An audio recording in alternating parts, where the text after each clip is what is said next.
જેને ગામડું પણ ન કહેવાય અને સિટી પણ ન કહેવાય. લગભગ 5-6 હજારની વસ્તી ધરાવતું ગામ હતું અને ત્યાં દરજીકામ 50-55ની ઉંમરના એક ભાઈ દરજી કામ કરે અને ગામના બધા જ લોકોના ભેદભાવ સિવાય, જાત પાત સિવાય એ કપડાં સીવ્યા કરે અને ઘરમાં 5-7 માણસોનું એક પરિવાર, જે પરિવારનું સારી રીતે સુખી રીતે એનું ગુજરાન ચાલે જાય. પરંતુ એક સમય એવો આવ્યો કે ફેશનનો સમય, લોકોને જુદા જુદા કપડાં પહેરવા ગમે, સિલાઈ કરવાના નહીં પણ તૈયાર કપડાં, સારી ફેશનવાળા. અને એ ગામમાં એક સરસ મોલ નખાયો અને મોલમાં રંગબેરંગી કપડાં, એ મોલમાં રંગબેરંગી જુદી જુદી ફેશનવાળા છોકરીઓના, છોકરાઓના, સ્ત્રીઓના અને પુરુષોના આ તમામ લોકોના કપડાં એ મોલમાં મળી જાય. પરિવાર સાથે જાઓ એટલે એ મોલના કપડાં એ જગ્યાએ જ બધા મળી જતા અને જેવા જોઈએ એવા સરસ સરસ મજાની ડિઝાઇન, સરસ મજાની સ્ટાઇલવાળા આ બધા કપડાં ત્યાં મળી જાય. હવે ધીરે ધીરે જે પેલા ભાઈ 50-55ની ઉંમરના જે હતા અને રોજ સિલાઈ કરી અને પોતાનું પરિવારનું ગુજરાન ચલાવતા હતા, તો જે લોકો મોલમાં ખરીદી કરવા જતા હતા એ પછી એમનો જે સીવવાનો જે ધંધો હતો એ પડી ભાગ્યો. અને પડી ભાગ્યો એટલે પછી કોઈ એમના ત્યાં કપડાં સીવવા આવતું નહોતું. એટલે પછી એ એમને કોઈ કામ નહોતું મળતું, સિલાઈનું કોઈ કામ મળતું નહોતું. કોઈ ન આવે તો પછી કેવી રીતે કામ કરી શકે. તેમ છતાં પણ મનમાં મૂંઝાઈ અને એ દુકાન ખોલે, બેસે અને પેડલ એમને ચલાવતા જાય. અને એમ થાય, થોડી આશા હોય, થોડી જીજીવિષા હોય કે હમણાં કોઈ કદાચ આવી જશે અને સીવવા માટે કોઈ કપડું આપી જશે. પરંતુ આવું થતું નહોતું. આમ આ માણસ રોજ નિત્યક્રમ પ્રમાણે દુકાન ખોલે, બેસી રહે, એમના જે મશીનના પેડલ છે એ ચલાવી જાય અને નિરાશ થાય ત્યારે કોઈ આવતું નથી. અને એવામાં દોડતી પૌત્રી આવી, નાની પૌત્રી આવી ગઈ અને એક ઢીંગલી લઈને આવી. અને ઢીંગલી એકદમ તૂટેલી હતી, એના જે કપડાં હતા ને એ તૂટી ગયા હતા. એટલે પૌત્રીએ કહ્યું કે દાદા આ મારી ઢીંગલી તો જુઓ કેટલી બધી ફાટી ગઈ છે, એના કપડાં બધા એના જુઓ કેટલા બધા આમ તૂટી ગઈ છે, તો જરા મશીન ઉપર જરા સરખી કરી આપો ને. તો દાદાએ તો મશીન ચલાવ્યું અને સરસ મજાથી એકદમ ઝીણવટથી, જેમ કે એક ઢીંગલીમાં પ્રાણ પૂરતા હોય, એ ઢીંગલીને જાણે સજાવતા હોય, એનો શણગાર તૈયાર કરતા હોય, એ સિલાઈ કરી દીધા.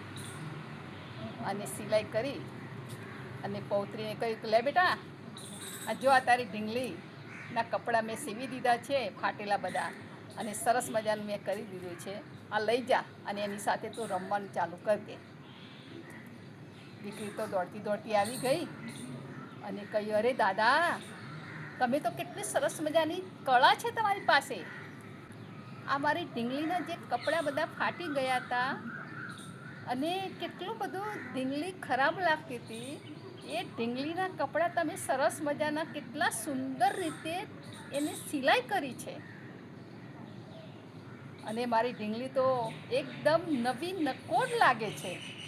દાદા આ કેટલું સરસ તમને કામ આવડે છે, સિલાઈનું કામ. આમ કરી અને પૌત્રી તો ઢીંગલી લઈને અને રમવા જતી રહી. દાદાને મગજમાં એકદમ ચમત્કાર થયો, એકદમ વીજળીનો કરંટ લાગ્યો. માટે આ ઢીંગલીના કપડાં બધા ફાટી ગયા હતા, એને મેં સિલાઈ કરી તો સુંદર મજાનું એકદમ નવી ઢીંગલી જેવું લાગ્યું. તો પછી હું એક નવી શરૂઆત કરું. શા માટે હું આ રીતે નિરાશ થઈને બેસી રહ્યો છું? મારા પરિવારને એમનો પરિવાર ચલાવવા માટે પૈસાની જરૂર છે. આજે મારો પરિવાર તકલીફમાં છે, પૂરેપૂરું એમને ભોજન આપવા માટે હું એટલો સક્ષમ નથી. અને એ માણસે એક સરસ મજાનું બોર્ડ તૈયાર કરી દીધું.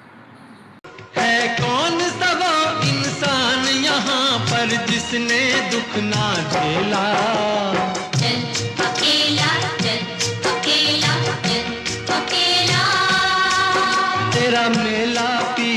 આ જો આવો બરાબર. અને એ બોર્ડ તૈયાર કર્યું, એમાં બધી ડિટેલ લખી દીધી.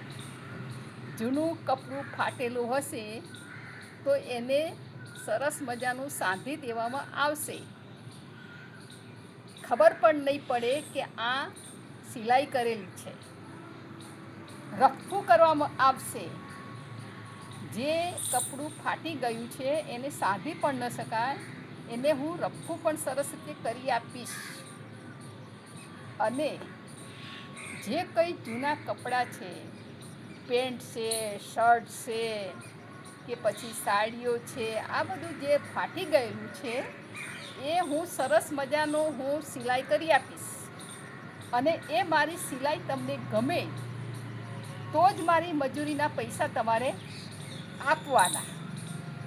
આવું સરસ મજાનું બોર્ડ લગાવી દીધું દુકાન ઉપર. અને એ બોર્ડ ગામડાના માણસો તો આવતા જતા બધા કુતૂહલ થઈ અને જોવા લાગ્યા. કુતૂહલ થઈને જોવા લાગ્યા કે આ શાનું બોર્ડ લગાવ્યું છે. વાંચવા લાગ્યા કે કપડાને સિલાઈ કરી આપવામાં આવશે, કપડાને રફ્ફું કરી આપવામાં આવશે.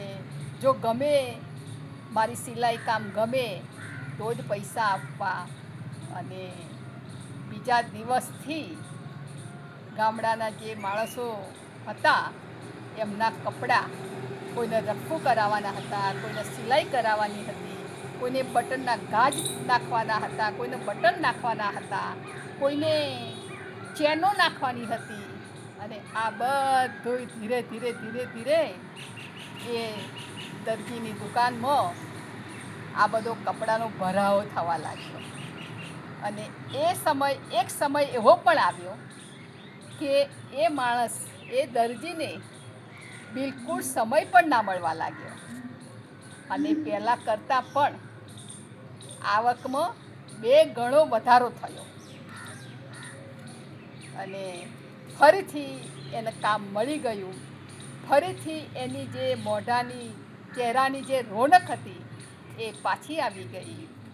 પરિવારને જે એમને ગુજરાન ચલાવવાનો જે ખર્ચો હતો, ખોરાકી હતું, એ સરસ મજાથી ચાલવા લાગ્યું.